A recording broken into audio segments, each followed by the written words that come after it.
Well, good afternoon all. Great to see everyone. And today I am going to be talking about my Lumix GX85, erstwhile known in North America as GX80, something else in Japan and something else in Europe. Nobody will ever quite understand the rules and the code for naming cameras that Panasonic have, but anyway, I'll refer to it as the GX85 because that's what it's sold as in Canada where I live. So great little camera. Had it about 15 months ago, bought it in a bundle with lenses and one thing or another, and I'm gradually using it more. It's been a hard shift for me to convert or change over my shooting style from the DSLR Nikon 610 that I've used for 3 or 4 years, which I found very clear and easy to use. But this is absolutely bristling with features, as you might say, a lot of which are buried in buttons and clicks and various ways of doing things, which in theory are meant to make it easy to use. But for my old brain here, it has not proved easy to use. But anyway, I'm gradually mastering it, and I think I'm getting there with it. But there were a couple of things off the top which I thought could have been improved.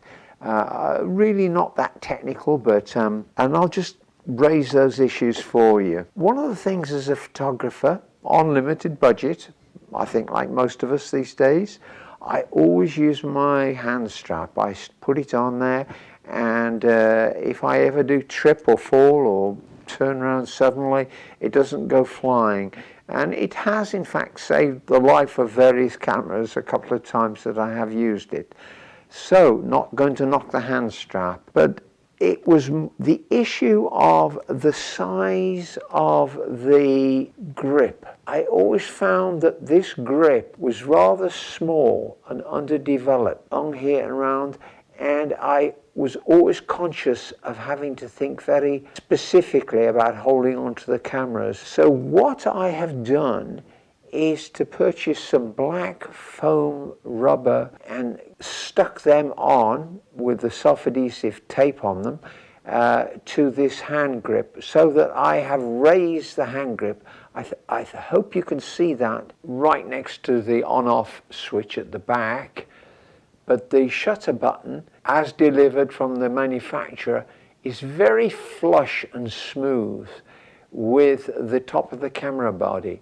And when I am in shooting mode, for example, walking through a forest, and I'm expecting a rabbit to jump out and run in front of me, I want to have my camera working instantaneously. I don't want to be probing around, where's this shutter button? And often in Canada, at least, it can be pretty cold and your fingers get very numb, and it can be hard to find this shutter button. So what I did was go down to my workshop and bring out a nut of nuts and bolts, and I affixed it with contact cement to the shutter button, and as you can see there, it is raised up. And now, would you believe it, I can absolutely feel that instantaneously. So there was 2 issues then, the shutter button and the grip, that I didn't feel were good enough. And I think the designers get carried away. They don't actually talk to enough photographers. I don't know what the statistics are, but I have to feel that other users might have felt the same as I did about this and not been as happy as they could have been. And for about 25 cents, literally, I've remedied it, and I think my camera's a much more pleasant piece of equipment to use now. So anyway, I will leave that with you to roll over in your mind, and if it applies to you, go ahead and do it. It didn't cost, took me a few minutes to do it, and it may be useful to you.